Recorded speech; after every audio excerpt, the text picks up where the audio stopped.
Game chat on the mic, Friday night light. Line from the board, Isaac taking flight. Question of the day, what's it gonna be? Guests on the show, come and take a seat. Game chat crew, feel the rhythm flow. Talking board games, all systems go.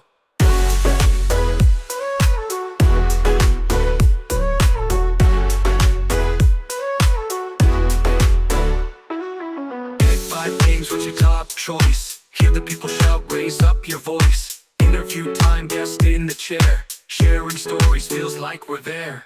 Game chat crew, feel the rhythm flow. Talking board games, all systems go. Game chat crew, feel the rhythm flow. Talking board games, all systems go.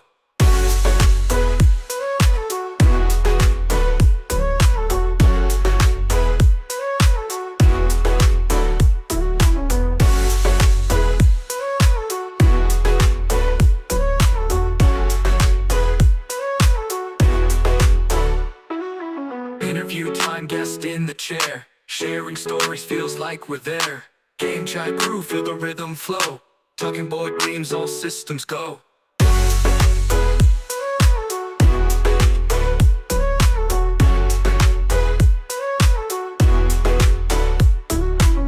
chat crew, feel the rhythm flow.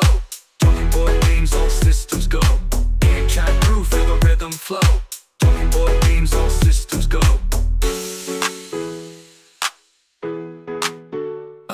Pick 5 games, what's your top choice? Hear the people shout, raise up your voice. Interview time, guest in the chair. Sharing stories, feels like we're there.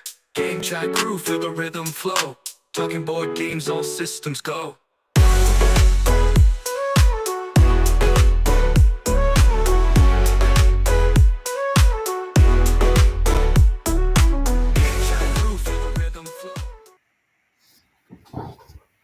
Hello, Isaac. How are you, sir? Howdy, sir. Happy December 9th. Happy December 9th. Thank you to Jason Evans for giving us that theme song, theme music fun. for us. Yeah. So we don't have to have just whatever elevator horror music you pick. you know? Yeah. Oh man, that was so weird. It was like really bad music that one time. So It was it felt interesting. really bad. Yeah.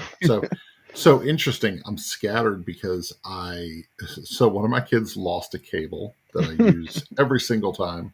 And then on top of them losing the cable, I'm looking for a backup cable.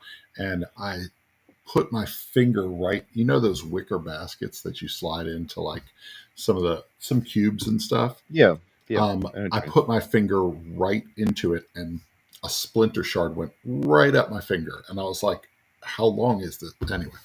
So it's been an interesting 3 minutes. So damn. Well, welcome to the game chat. Yeah, welcome to the game chat. So I'm gonna back my camera out just a little here. Yeah, fair enough. Thank goodness. Yeah. So anyway, hey, happy December. I'm just getting home. I got home last night. Yeah. So we're gonna talk about where you were at. How's the weather up there? It's rainy, but it's not cold enough to snow. So it is 50 today. It got up to 50, but I think Wednesday, in 2 days, it's gonna be down into 12 degrees. Nice. Okay. Well, that sounds fun for you. So, very cool. So today we're talking about PAX Unplugged. So you just came back from PAX Unplugged. We're talking about how this con has evolved over the past couple of years. And you're going to tell us some of the things you saw at PAX Unplugged. And we're going to end tonight with a pick 5 of special honorable mentions from this year, because both of us are. Do you have your top 10 nailed down? I have my top 14. Okay. The glare on that's killing me. I have my top 10. I think there's one that could be shifted, but I don't know. I don't know. I feel like there's 2 more games I need to play before I finalize, but we'll see. So. Yeah, I'm close. I'm very close. These 5 though are not they didn't make top 12 at this point. So okay. But they'd be in my top 20 right for the year. Yeah, so. The honorable mentions. These are the ones that at some point they were in my top 10, or they were 100%. Very close in my top 10. or existed in that space, and that's why they're on this list. So they had cool. they had a place. They had a place. What it completely different question that we didn't plan for. What's Fair a enough. Game that you back up a little bit and say, man, I really wish I put this in my top 10. Like just any year. I think Heat is my regret. Like one that was really good that you wish you would have. Yeah, at the time I had played Heat one time before the end of the year, and I knew I was getting it for Christmas, and I played it a bunch in January, but my list was already live. So I know there were a few that like you don't get to play them until like that January, February. I'm trying to think of one that's recently hit. I think Barcelona might have been one that I didn't play until like after the year. Yeah. In the recent past. That would probably be like the first thing I think of. And even like going back like before, like stuff that you play that's like many years old for the first time, right? That like you wish you knew. Yeah. I mean, so those I think you play and you're like, oh shoot, that was really good. I wish it would have. Yeah. That would be an interesting. We always could do the like going back like what would have been on my top 10 in 2020, 2018. We do need to. We did that for one episode. We need to bring that back. So, yeah, Isaac's actually going skiing right after the show. So yeah, just have the beanie on, just the beanie. Oh, because of the shit. This is a PAX hoodie. Not this year's. They actually on the last day, and we'll talk about the crowds at PAX.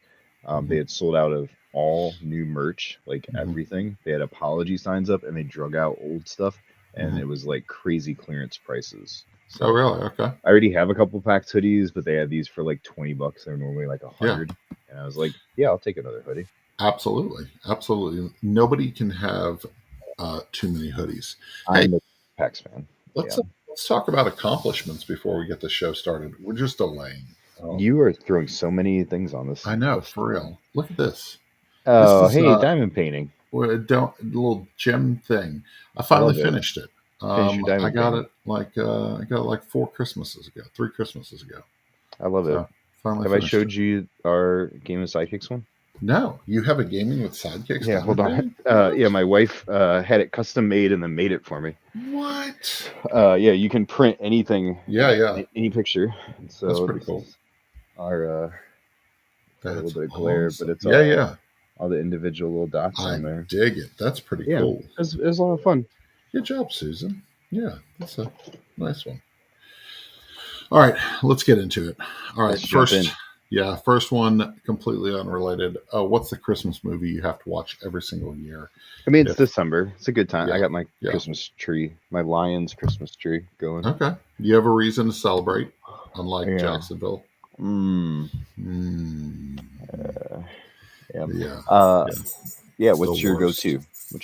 I would have to say National Lampoon's. It's the one that I like. I feel like if it gets to December 15th and I haven't seen it already, I'm like, whoa, what's happening? I'm not living in life right. I need to see it a couple times. So, yeah. We had that on in the house at PAX. Okay. A couple of the nights just playing it. For me, it's the Christmas Story, the OG Christmas Story. I'll watch it all the time. I even love the remake the new version. It was actually solid. I enjoyed it. Fun little trip down memory lane. Yeah, I think I might rewatch that. I watched it a couple the year it came out. Yeah, it's been a couple of years. Yeah, I think I might rewatch it this year. So yeah, that would be mine. That's good. That's a good one. That's me and Aaron. We used to when we were living. We were super broke when we had little kids and while we were in college, and so we ended up. Like TBS was one of the over-the-air channels, and so we'd go to bed with it on and wake up to it being on. So it was tradition. So it's consistent. Yep. Yeah. So PAX Unplugged. How has this thing grown over the past 3 years? What's something that sets itself up? I'm interviewing you tonight. I think. Yeah, I noticed I'm the special guest. Yeah, you're the special guest. How's PAX Unplugged grown and like created its own identity over the past couple of years? Yeah, so the first PAX Unplugged was 2018, right? So we're 6 years in. I've been to my first one was 2019, so their second year. So I've been to all of them except 2020. They didn't have one Yep.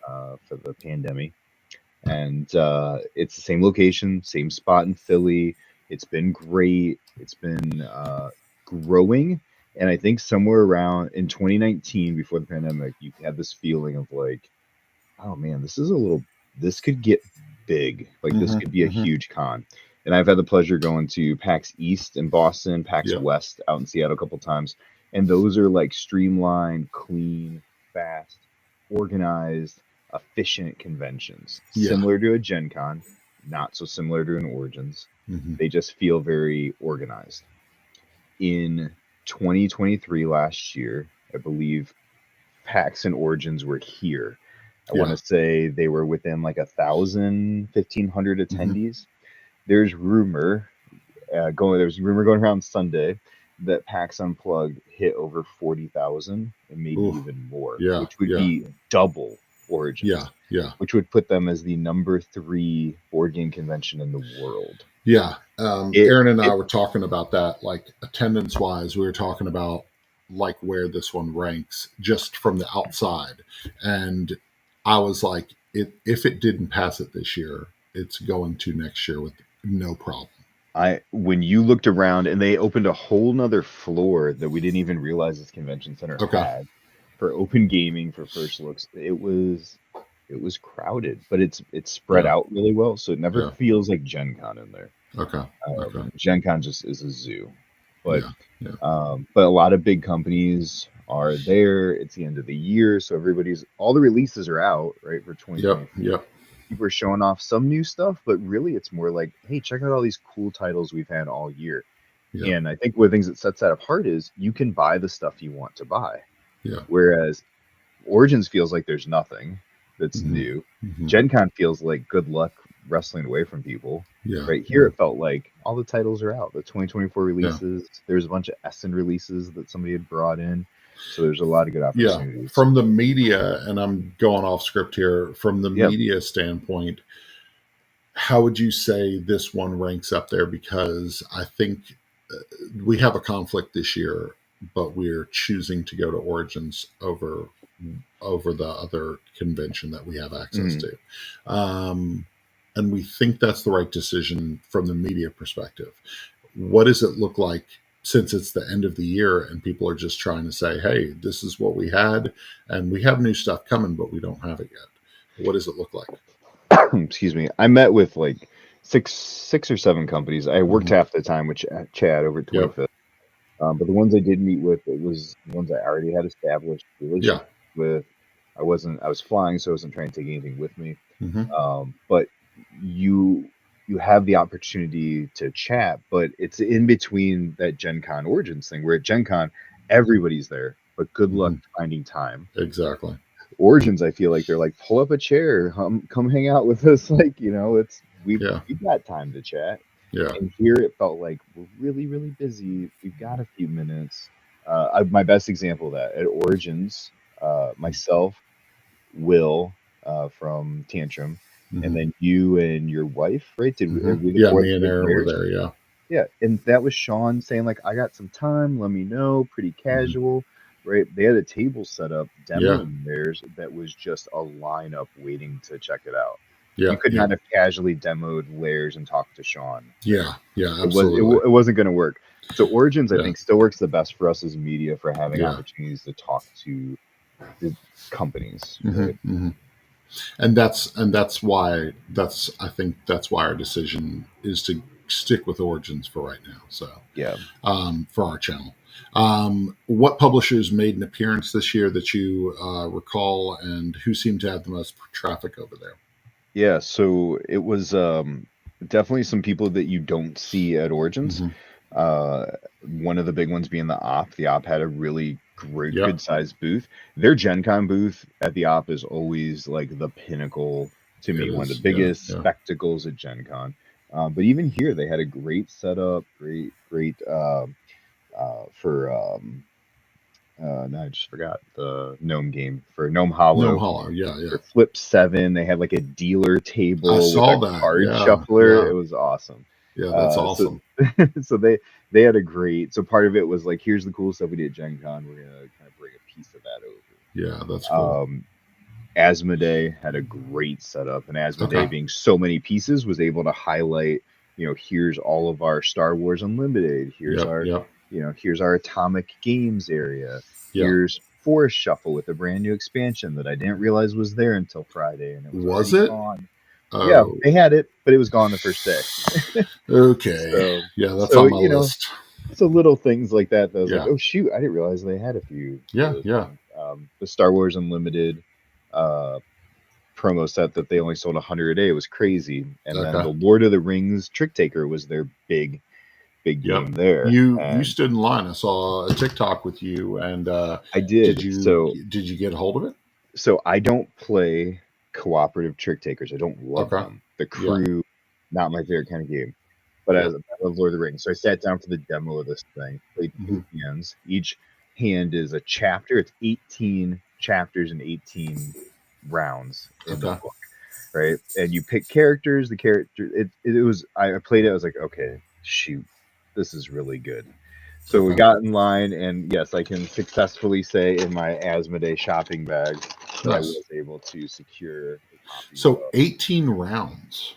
Yeah. 8 as in like similar to like the crew is yeah. Like 18 progressive things. So you 18 progressive things. Basically missions, essentially. Yes, missions is a good way to put it. Yep. So I thought it was like Skull King, you go 18 rounds. Oh no, I'm sorry. Holy crap, man. 18 missions, and each one is a chapter in the book, so different characters come in and out of the game and have different missions. But this is why that place was hot, was the Penny Arcade ring. This thing That's cool. Yeah, Penny Arcade, and it's funny because I was telling Chad Elkins about this. Like, PAX is its own monster, so there are plenty of people there. They're just there because they love the merch, they love the pins, and they're walking around going, well, I could play a board game. What do you got for me? And so, they're more PAX fans than they're they PAX are, fans, right? Plenty of board game people there, but a lot of PAX fans. That's cool. And the other booth that came to mind, so I said the Asmodee, and they always have a great presence wherever you go. Is All Play, right? All Play always. Yeah. I mean, it was a zoo in there. You couldn't get in there to save your life, right? They do demos better than anybody else. Yeah, they do. Set up. So yeah, that's cool. So new or old, what were some games that stood out to you that you got to actually play? For sure, this one. Okay. Funny thing is, my buddy who went with me, he has my suitcase still in his car, so I can't show you some stuff. But one of the things I did get to experience, and was very, very thankful that I did, was Sashi and Sashi were there from Japan, and they make some amazing games, like the bus route game. Is theirs, and Coffee Roasters is theirs, but also a lot of Japanese games that you just can't get. So they brought some over. They had a ton, and by the time I got there on my first day, because I worked the mornings, by the time I got there at 2, half of the titles were gone. Wow! And so I managed to pick up 3 small box. The one I really like the most is called 1 a.m. Jailbreak. Okay. Ton of fun. We'll talk about it, I'm sure, down the line. But just some card laying, super simple, but similar to Oink games. Their games felt like you're either gonna love them or you're gonna be like, "What's going on here?" But they feel different. Right? They feel different than a normal game you play. Yeah. So I really enjoyed meeting them. Both Sashi and his wife were both there. Got them to autograph my game. That's awesome. And then there was another company right next to them. Let me grab this. That Jazz and I did the quick demo for a company by designer or a game, Daryl Chow. And he's I know Daryl. Overparked. Okay, yeah. So this one was pretty pricey, but I said, "Is this something I can get in the U.S.?" And he just deadpan looks at me and goes, "This is the cheapest you will ever find this game." Wow. I was like, okay. That works. And I said, "Could you at least, could you sign it for me? Yeah. Do you mind?" And then same thing, just deadpan look. He goes, "Yes, that is why I flew to America to sign your board game." And then he starts laughing, and I was like, "Oh my gosh, I just didn't know what to say." We had Daryl Chow on the podcast. I'm trying to remember. It was Burnt Island Games. I'm looking up the name. It's the For Will puppet. It Game, you mean? Yeah. It's Oh, the nice. puppet game where you were a criminal mastermind. Let's see. Looking up the name of the In Too Deep. Yeah. Okay.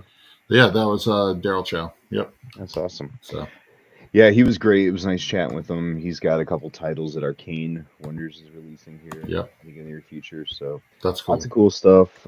We had a Star Wars Unlimited tournament with a couple of the boys from Love Thy Nerd. That was a Yeah, lot of fun. And just hanging out, playing games. that's good. That's awesome. So next up, so we've come to the end of convention season. What's a memory that you have from this past year? Why don't you start? Yeah, so I would have to say After Hours at Tantrum Con. I can't remember the name of the Chinese restaurant. It was a Chinese fusion restaurant in Charlotte, and I really, really look forward to getting their food again. So good. When we go back to Tantrum Con this January. We'll both be there. Actually, you and your wife will be there, and me and my whole family will be there. So that'll it's be next amazing. month. I know. How is that next month? Yeah. That's crazy to me. I say the end of convention season like there's actually an end. There's it no just end. loops around. So, Yeah. but yeah, After Hours at Tantrum Con, and then playing Beast with some of the Love That Nerd guys, and just everything except for the hot rooms in at Tantrum Con. Oh my gosh! So I've never been in such a hot place for board games in my life. Yes, but it won't happen this year, so it's gonna be fun. I hope not. It's in the same place, so I know. Yeah, we'll see. It's gonna be fun though. There's the so good. It was Yame noodles. Yame noodles. Okay, so Yeah, I couldn't remember the name of the restaurant. Yeah, but we will go back there. We ate there twice. Yeah, 2 nights. Eat every time. Yeah, I think I'm excited to show my family and be like, listen, guys, I can't pay for everybody, so. Yeah, absolutely. Yeah. So this year was, it was Tantrum Con, it was Origins, it was Gen Con, it was PAX West, and PAX Unplugged. So those are the 5 I went to this year. Every one of them different, right? Not one of those convention feels like I used to say. Origins and PAX Unplugged feel similar. They don't anymore. Like PAX Unplugged is mini Gen Con, and it's fast approaching a different feel. But for me, the thing that really stood out is this year when we went to Gen Con, we helped out working at the Wise Wizard booth, and we had a Airbnb pretty much to just ourselves, so about 6 or 7 of us, including my son who got to go. And so we worked in the hall. We went and got food. Sometimes we just went and picked up the food and just went back to the Airbnb and just crashed and just played games. We had our own space. I love seeing lots of people, but I also love having that space. And we did that at PAX Unplugged this year. Absolutely. We had our own house. We had 7 of us. Some people came over and hung out with us. It was a gorgeous house. It was 6 stories tall. It was about as wide as like half of my house. It was really narrow. But like gorgeous. We walked in. The bathrooms are all heated tile floors. And wow. Okay. It was really nice. But on Thursday, Grant Lyon came up to me. He's like, "Where were you at Wednesday? We were in our normal spot at the hotels playing games." It was like, he's like, "This thing you and Bob started, no one was there now." And I'm like, "That's funny." I was like, "Yeah, it became too cool, Grant. It became cool. Like we got to go." But no, like it's a give and a take, right? You get space, or you kind of push into the crowd. And we thought we'd try something different this year, and it was really nice having that. So yeah, that's really good. Tantrum's nice because it feels like both. You have some space. Does, yeah. We're on one spot, but we can still hang out with all of our friends. Exactly. Right? Still chill and play games with them. So. Yeah, and I think that's what Tantrum, Dyson Diversions, Southern Fried, the smaller gamer conventions are. It's just that's where I want to be. So. Right. Cool. Before getting into some of the great games of 2024. What was a game that was a bust for you? And this isn't the worst game that you played. This is a game that you were looking forward to. You probably had positive thoughts going in, and then you were like, man. Yeah, that's always a tough thing, right? I'm gonna let you start this off, but like, Yeah. I think you have to preface. I know you just said it, but I think we have to preface. We're not saying these are bad No, games. no, we're not saying these are bad games, and I'll tell We you had why. high Yeah, expectations. I'll Right? tell you why. So I don't have it in front of me; it's over there somewhere. Botany. If you know, Botany was a Kickstarter project. It funded. It did really well. I think it did over $1 million on Kickstarter. Really beautiful Victorian flower game. Everything about it was pretty, well-made components, beautiful artwork, classy look. Um, I played it and I was like, this is if Ticket to Ride and D&D had like a little baby that nobody wanted, you know? Hold on, you have a Just the Kickstarter landing page. yeah, yeah. It was real pretty. Everything about it's beautiful. Like they did a great job with the production, and it's a game that I don't know how many times I'll play. I played it. I taught people how to play it. Everybody at the table had a good time, and me and Aaron both walked away with that was fine. You know, it's prettier than it is good. You know, It looks gorgeous. yeah, it's gorgeous from bottom to top. It's gorgeous, but I don't know. I think it's somewhere where the mechanics. I thought the mechanics would do something else, and what you end up getting is just a couple things that you already know that it does just it's fine, you know. Yeah. So Yeah, so that one was a bust for me, and I don't regret spending my money on it, but um, I part of me is keeping it just because it's pretty, you know, which is a weird reason to keep a game sometimes. So it's fair. yeah, I started thinking through. I actually went through. That's one of the reasons I love to do BG stats, right? What did I play? What have I not played? yep. And I think I have like 75 2024 releases that I've Mm-hmm. played up to this point. And the one that really stood out to me, we got to preview at Tantrum Con. Was the first time I saw it, and it was the heir apparent to the great selling Wingspan, and that was Wormspan. Wormspan, yeah. And it's beautiful. Yeah. And I played it. I was like, this is cool. I like what it's doing.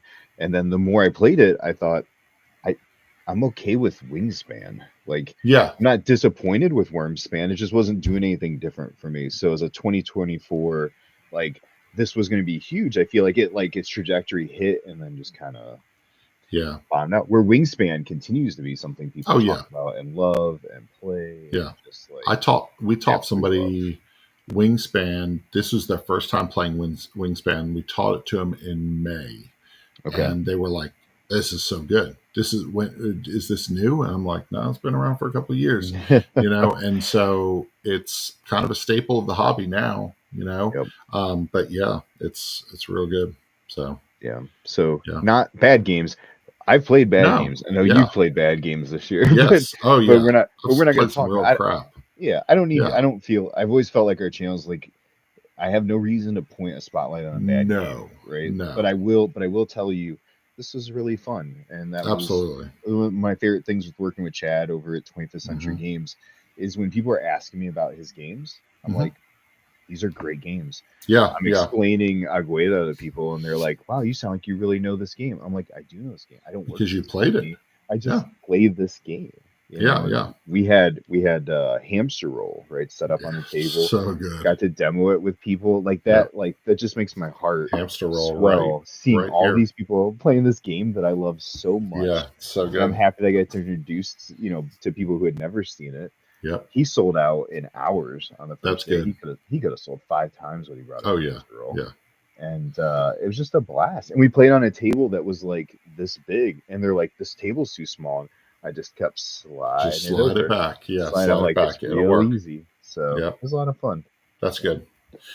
Yeah. Neither one of these games that we mentioned are bad. They're just, man, we had much higher hopes than what we got out of it. So cool. Let's jump into our pick 5. Oh wait, I got a picture. Oh, yes. Probably not surprising at all to you. Not surprising at all. I forgot how to share this. Why is it not? Oh no, technology. We can't. There it is. I got it. I got it. Ta-da. Let's see. Pick 5, my favorite game. That's good. That's good. Me and Ryan. Where did that Christmas sweater? That was when I was growing out my hair. Yeah, I find all sorts of stuff for you, Ryan. Man, Santa's on the dumper. Oh, jeez. He's reading that naughty and nice list, checking it, even on the pooper. So, checking it twice. Yeah, man. So, what is pick 5? Pick 5. We're calling this the 2024 honorable mention. Both Isaac and I have our top 10 lists pretty narrowed down. Yep. These are 5 games that we loved, and at some point were in consideration in our top 10, but for some reason they just fell out of that top 10. So we want to still give them their time on the show. We're not going to do an order to these. These are 5 in no order necessary. This is not 11 through 15 or 15 to 11. So cool. Perfect. All right. Good. All right. So I'll go first. You have it. I don't. River Valley Glassworks. We have bought this game. I don't own it. I've played it a bunch, but I've purchased the game 4 times as gifts because it's that good. River Valley Glassworks. That's pretty impressive. Yeah, I mean, I've bought it for a bunch of people. People are getting it for Christmas. Hopefully, they're not watching the show. But the game is really, really good, and it's just pretty components. I love the artwork from Andrew Bosley. Just such a good looking game. And I think one of the things that I like about River Valley Glassworks is that it doesn't overstay its welcome. It comes up at first, when the end of the game comes up, you're just like, that's it, we're done. And then the more times you play it, you're like, yeah, this is the right length for this game. Sometimes Azul can overstay its welcome, and you're just like, let's just get to the end. I know I'm going to win. I'm far enough ahead. Sure. Let's just finish it. And I think River Valley Glassworks does a good job. I would easily play River Valley Glassworks twice in an hour, just so that I can do better the second time. It's a really fun game, really pretty, well done. Motor City Gameworks crew, and all play for publishing it. Jazz, what is up? So I miss Jazz. Can I just? I get to hang out with. Let me just go on record. PAX Unplugged. Can I give a unpopular opinion? Yes, I miss Jazz. I miss Jazz. Jazz is getting the Lobby of Hobbies. I know. Engine running again. So I responded to an email. Yeah. So watch out. He's got some cool stuff going. So. Oh man. Oh, Rick. Why does Isaac look like the older guy at the skate park that everyone else wishes would leave? Yeah. What's up, children? So what is up, my fellow teenagers? Yes. Is Rick still? Have you cut him yet, or is he still? No, he's still around. He's it's kind of a work release program situation where I have to keep him around. So I got to keep him around for a certain number of years. Totally get that. Sorry, Rick. Go off tangent. We're still in the. We're into tangent. We're into tangent. We're still in pick 5. Rick and I are playing a game called Psychographia. It's a print and play game where it's a mail away print and play game where you are 2 people who have psychic powers, and you are trying to tell the other person where you are, who your captor, what danger there is, and who is the enemy. And you have to do this by tearing out a page of a magazine and circling 3 words, hoping that they guess these things over the course of 8 rounds or whatever. Very interesting. Very interesting. So, yeah. Very cool. Yeah, we Yeah, we got to hang out with Jazz Summit PAX Unplugged. That was fun. He came back to the house a few times. Got Cool. to see him and hang out in the halls with him a little bit. So, it's Nice. a good time. That's his neck of the woods. So Yeah, absolutely. he actually let us borrow a table and chairs for our house. So we had a little more Cool. gaming room. So much appreciated. Nice. So what's your first one on this honorable mention 2024? I am so like disorganized with game boxes that I couldn't even find a couple of them. But one of the ones that is on my list that I wish I could have found is Captain Flip. Okay. Captain Flip was the Spiel winner, I think. Yeah, this year. Spiel winner for family game. Yeah. Really enjoyed it. Okay. Great, simple, easy. Again, from a family weight game. Yeah. Perfect. Yeah. Has all the different boards that vary it up. I never get bored playing it. We'll jump on BGA and play it as a quick game sometimes because it plays very smooth. So nice. That's a big one for me. Nice. Derek, this is honorable mention 2024. These are 5 games that fell out of our top 10. They're sitting on that precipice of top 10, but we want to give these 5 games some love. Missed it by that much. By this much, so close. So close. So, yeah. I'm going into my next one. I'm going to go with the biggest game. Hold on, let me organize. Oh. Okay. Let's go with this one. Inventions, Evolution of Ideas. This one is going in my honorable mention 2024. This is a very good game. Yes, I struggled a little bit because I don't know. Okay, you will understand this because you have played the game.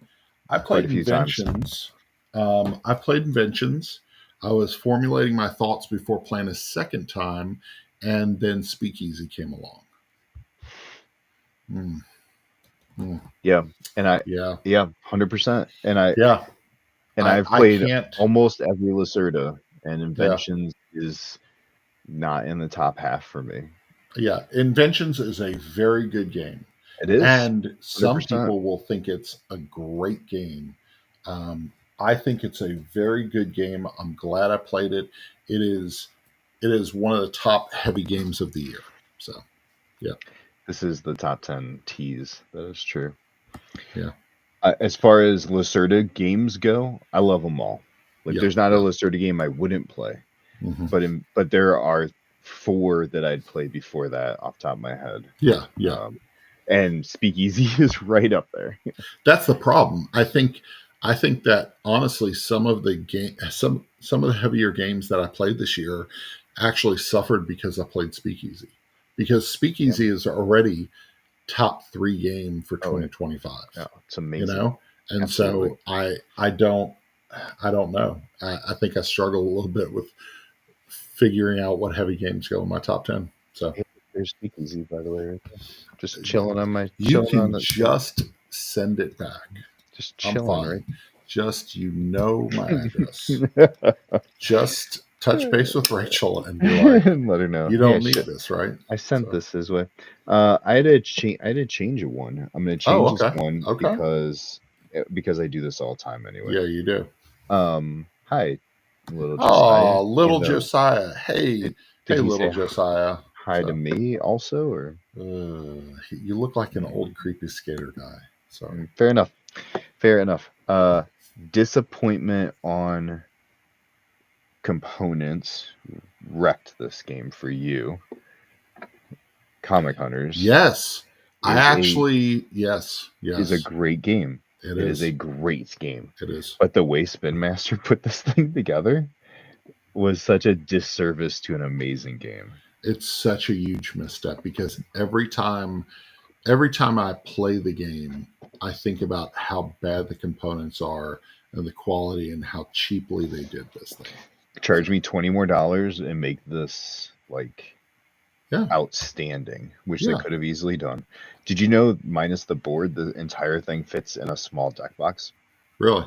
Yeah, I put it in a deck box to take to Gen Con. We still didn't end up playing it. Yeah. Okay. This was that because of the quality, because of the disservice they did to it. It's in my top 20. It's not in my top 15. So yes, also 100%. yeah. So yeah. So that makes sense. He's rarely on Facebook. He's 3. Well, tell him Meta. to catch me on my MySpace. Yeah, MySpace or Blue Sky. Blue Sky, yeah. They're safe for 3-year-olds. Let's go with a very unknown game. This one is called Spark Riders 3000. Okay. This game, what is the game where basically you're managing your ship as it falls apart and everybody kind of has Flotilla. No. Where the ships are falling apart? Well, no, like a spaceship. Sorry. Space Team? Brazil. Space Team. Seafall? You're a terrible person. Seafall. I think it's Space Team. Is anyway, it Galaxy Trucker? Jeez, stop talking. This is Spark Rider 3000. This was put out by Arcada. This is a French company. This game is a cooperative game where players are dealing with alien spacecrafts that are coming up behind them and blasting at them and shooting off parts of the ship. This game is super interactive. You actually have a device that you speak to that you tell it commands and tell it what you did on the board. It updates your ship in real time. This thing is super, super good. One of my favorite cooperative experience, but the crashed 3 times since it was published. And I struggle because this game is not playable on any level without the app. And I broke this game out, put it on the table, got 4 people around the table and said, let's play this game. And the app was broken, but we only found out 20 minutes in. Every time since then, I've played it 3 times since then. It's been great, but I can't put a game in my top 10 if the possibility of the app crashing or the back end not functioning is part of the experience. So yeah, it's not going to be fun. Yeah, I hate it because Spark Riders 3000 is, man, this is a gem of a game, and I wish people knew about it. It's really good. So, but fair enough. That is what it is. But bad experience. My next one is a party game that I enjoyed way more than I expected I would, because I thought it was a theme that had already been done, but it did it so well. Yes. And that's Caution Signs. Caution Signs from Wacky Wizard Games, a subsidiary of Wise Wizard Games. If I turn this box over so that everything is lined up correctly, you'll see that in... Oops, sorry. How does that work? You'll still upside down. You get these little clue things here. Yeah. Flip it back over so it makes sense. And you might have a smelly baby, and then you've got 20 seconds to draw a smelly baby, and the guesser has to guess based off everybody's horrible drawings and the word clues. It's a blast. 2 things that go well for this is that it's a art game that you don't have to be a good artist at, which is people's first big, like, I don't want to play an art game. And it doesn't overstay its welcome. 20-second rounds, once around the table, we're done. Yeah. And that feels good. That feels like, hey, do you want to play it again? Yeah, I really enjoyed it. Do you want to play it again? Well, let's do something else. Right? Like, it doesn't feel like it's like, oh my gosh, is this game ever going to end? Right? Yeah. So it's a great game. Just there were a lot of good games this year. Caution Signs is a very, very good game. One of the best party games out. So, Rick is 100% right on this. Rick did a review for Detective when it first came out, and that junk was busted. And same thing. So, it basically, he wrote the review based on his experience, and it was a rough review. But nowadays people love the Detective series. So time will tell. You may see Spark Riders 3000 next year get a wider release, and people might talk about it. Who knows? So it's fair. I'm only a couple plays into this, but an expansion but it changes the game significantly. This is Carnival of Chaos. This is an expansion for Thunder Road Vendetta. This is an expansion that puts you basically in the Thunderdome with Turbo Tina Turner.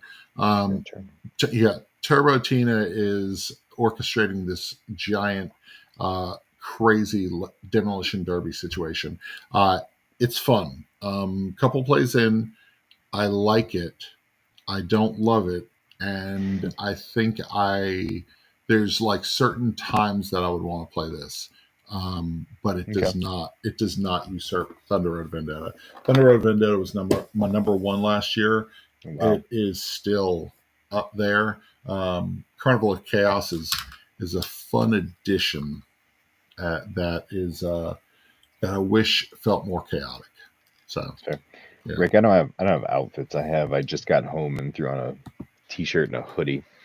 Yeah, it's you missed that. It's my new pack. Yeah, we did the style check-in at the start of the show, so you're gonna have to go back to that. So styling. Yeah. What is that? What did you just do? Oh. What I went to reach for a game. You're just hanging out with Bob too much.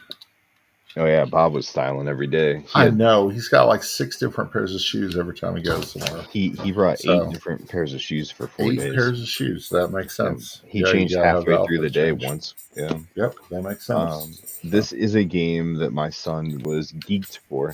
Okay. He loves it. I enjoyed it, but its co-op is not.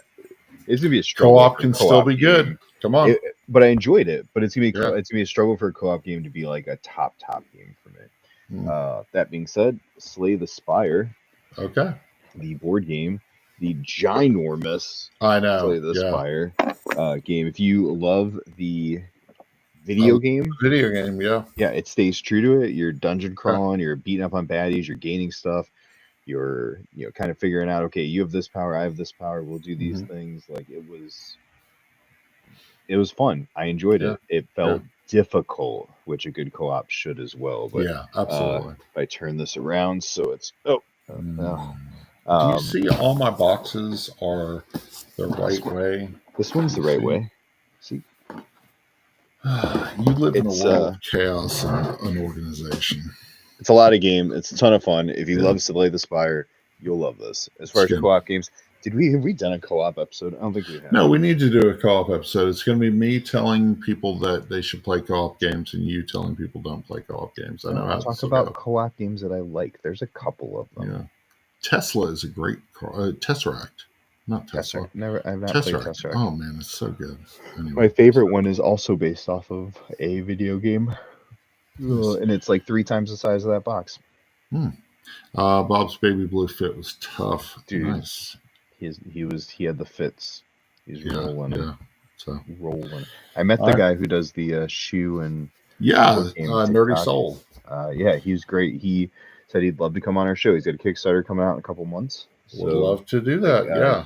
Game that he's designing. So okay, cool. Get on here. We can talk shoes. That'd be interesting. You talking about your shoes. I wear size 17, 18, so it's basically whatever Ross has on sale. That's what I get. You wear boats on the bottom of your feet. Yep. Anyway, last one. This is honorable mention 2024 Nova Roma.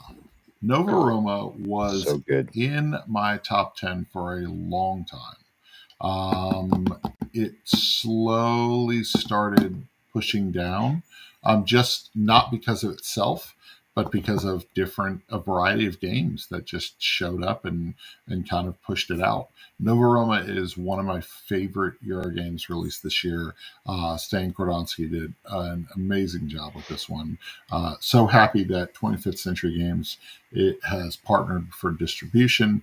It is a great, great game. And every time I teach it, people are like, I didn't think I would like this, or I didn't know I like heavy games, but I like this a lot. So Nova Roma, if there was more room, it would be in the top 10. Can I count Hamster Roll as a 2024 release? Yes, and I've actually struggled with that because Hamster Roll would have been in this grouping too because. Yeah, I've got. If that's the case, I'm putting it on. Yeah, put it on there. 10. Yeah, except I only have the old German version. Yeah, but you've played the new Here, version. the Yeah. Hamster rule. I mean, it's the same thing. Yeah, it's the same thing. Your box actually fits on a calyx, unlike mine, which is nice. So this is your fifth one for this. Yes. Yeah. No. Oh no. It might make it into my top 10. Oh, okay. But that being said, my fifth one actually is behind you on the shelf. Which one? In between Gnome Hollow Aqua, and yes. Fuego is Aqua. Yes. Aqua's great. It's very good. It's a great tile layer. And I think it gets lost in a literal sea, no pun intended, of tile layers. Because there's a lot out there. And there's a lot of really good ones. Yeah. And I had the pleasure of seeing Diatoms for the first time this week. Okay. Chad's new one's coming out in March. Beautiful tile layer. Has a similar vibe on the table to Aqua. But, I could do a top 5 tile laying game. Oh, 100% for this year. Yeah, there were so many good ones. Yeah, Carcassonne, Princess and the Dragon. Yeah, absolutely. Please stop. But Aqua is solid. Love it. Yeah, absolutely. But it kind of same thing. It was an early spring release, right? And then over the course of this year, it's kind of floated down low enough that I can say I love it, but it's not my Aqua's a great game, and I'm glad you put it in that close, I'm glad you put it in there because it would have been in mine. I saw it in yours and I was like, thankfully it's in there, so I don't feel like I have to. My problem is that you've got Aqua, you've got Shallow Sea, which comes out next year. Yep. Fantastic game. There were 4 ocean games that came out within a couple months that I played, and I was like, I don't know, man. That's a lot of ocean. Right. There's a lot of water and sea life. Seafall. So that's why do you do this to yourself? You sound ignorant. So that's fine. So those are our pick 5 games that just missed our top 10. Missed our top 10. So I'm not going to say that we're going to have our top 10 next time we get together because my top 10 video will go out first of the year, and I really don't want to. Yeah, so we'll do it. We'll talk about our best sometime in January. Yeah, that'll be good. That's fair, right? Okay, yeah, because I want to put that video out first before. Okay, we'll probably do our top 10 Beano boards next time. 10. Man, I got them stacks of Beano boards. They were hopping off their. By the way, if you need to get a Beano board, use our referral. I've made like $200 in referrals, so nice. I'm buying some more stuff all the time. So I love it. Did you see their PAX Unplugged one? I did not. It was smooth. Is it nice? It was black and with purple white for the logo. Okay. It was smooth. Yeah, they were hopping. They just bring a handful of boards. People are playing just the whole time. I was like, please tell me you guys brought the colored Beano balls. I need all of them. And, I just ordered a set. I just ordered a set of yellows. They only have the soccer balls. So I was like, all right, I'll just order them. I ordered one the set of that. Yeah, I ordered the set of yellows today. So yeah. No, they were another presence of this is such a perfect convention for somebody like them or Clask. Yeah, right. Those type of things I can just walk right up and start flicking away, and people love that. Yeah. During Thanksgiving, I had 3 family members buy Beano boards. So we played Thanksgiving Day. We played 35 or 40 games of Beano. And then 2 of the people that were there Thanksgiving Day bought boards within 48 hours of Thanksgiving. And then we went to a party that weekend and had another person 2 people buy a board from that party. I was like, okay. So wow, that's pretty impressive. What? People son won the PAX board in the raffle. Nice. Yes, and I know they raffled them off. So nice. Speaking of Beano, Dice and Diversions, January 17th through 19th or 20th, somewhere around there, Dice and Diversions. One Board Family is running a Beano tournament in Atlanta, Georgia. Come join us for Dice and Diversions and enter that Beano tournament. And if you are going to be at Tantrum Con this year, the very next weekend, 17th through 19th, Dyson Diversions, Atlanta, Georgia. Tantrum Con, if you're going to be there, we're also running the Bingo tournament. So it would be fun to see you guys compete.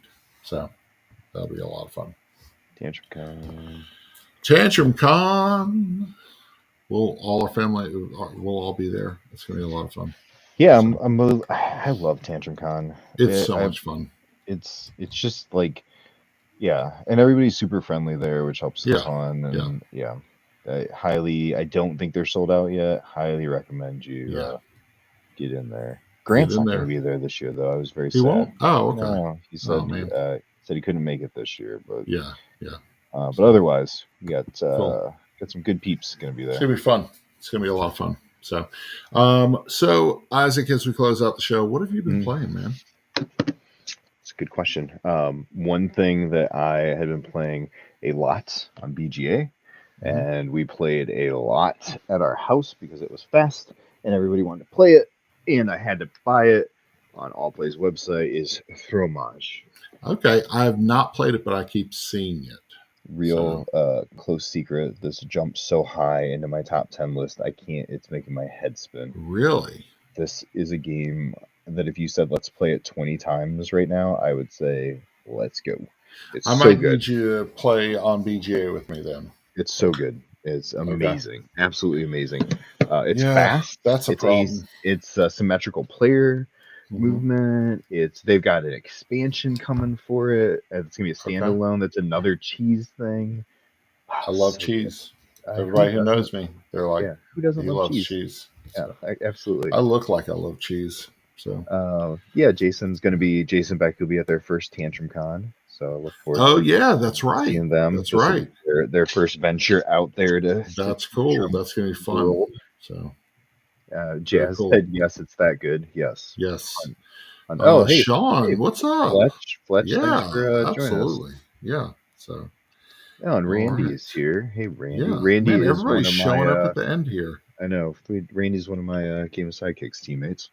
Yeah, very cool. Yeah, Fromage is. Yeah, if you maybe get some time, maybe we can play Fromage on BGA. I have not played it.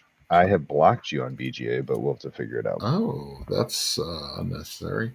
A wallet game. Why did you block me on BGA? Because I could. It said it was an option. It was an option. It's just for fun. It's just funsies.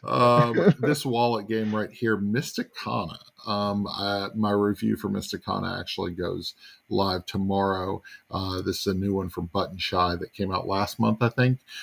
It is an interesting system. You see, it says a foundation deck. It's an 18 card deck that's just numbers and colors. It works off of rock paper scissors formula. There's 3 games in the foundation deck, and then there's 2 expansions with a couple games in each. It's very well done. I really appreciate such a small game packing so much into it, and we've been playing that. And then this one, a trick-taking game that I'm going to actually teach you at Tantrum Con, Disgraced House. This one is really fun. This is from Parker Simpson. He is the publisher with Shiny Pigeon Games, the one who did Trash Dash. Disgraced House is a trick-taking game where the final trick of the round is called the Peace Treaty, and you want to play the lowest card possible. But the points for the Peace Treaty are based off of half the amount of points on your card. So if you play a super low card, you get no points. If you play a moderately low card, somebody might undercut you. And if you play the highest card out of the grouping, you actually become the Disgraced House. And you are basically disgraced. You've used brute force against the rest. Sounds really good. Yeah, it's really good. There's some little things about this that make it a really cool trick-taking game. I really liked it. I played it at first at 2 players, and I was like, I don't expect it to be good, but at 2 players it was really good. And I was like, oh, that's very surprising and good. So yeah, it is definitely the year of trick takers. There are so many trick taking. Mysticana has a trick taking element to it. The 2-player trick taking game in this game, phenomenal. We played one called Panda Panda. It was an Esser. Yeah. It was amazing. Absolutely loved it. Loved the rhythm of it. It felt great. Couldn't get it at PAX, but Matt Goldrick had gotten it at Essen, and nice. Amazing. So good. That's really cool. Well, people, you can. We're going to the holiday season. We're going into Christmas. You can find us over at oneboardfamily.com. We've got all kinds of reviews. Rick has written a review for Mickey and the Beanstalk. He's been playing a lot of kids' games with his little ones. That's going to be released this week. We've got a interview with somebody from Absurd Productions, which is a really good interview about his Cherokee heritage. And I'm reviewing Mysticana tomorrow. So, oneboardfamily.com. Very nice. Game of Sidekicks. You can find us on X, Instagram, TikTok, Facebook, etc. Over on Instagram and TikTok, you'll see some of our escapades from PAX Unplugged, and got a few recent reviews coming up, most notably Sears catalog from Bezier, and something else, something from All Play. I think Lure is the next one I have. I want to play Lure. I haven't played it. I want to. I talked to Bob. He got wrecked in it, but he had a good time with it. So it's just I want to play it because nice it's one that I think my brother-in-law would love. So tons of fun. Very cool. Awesome. Thank you so much for everybody who joined us tonight on the game chat. Jazz, good seeing you, everybody. Thank you, Sean and Jason and Randy, all the people, and even Rick. Rick. Nope. Oh no. Okay, thanks, Rick. Yeah, Rick joined us. That was good. So and little Josiah. All right, cool. You guys have a great one. Take care, guys. Have a good night.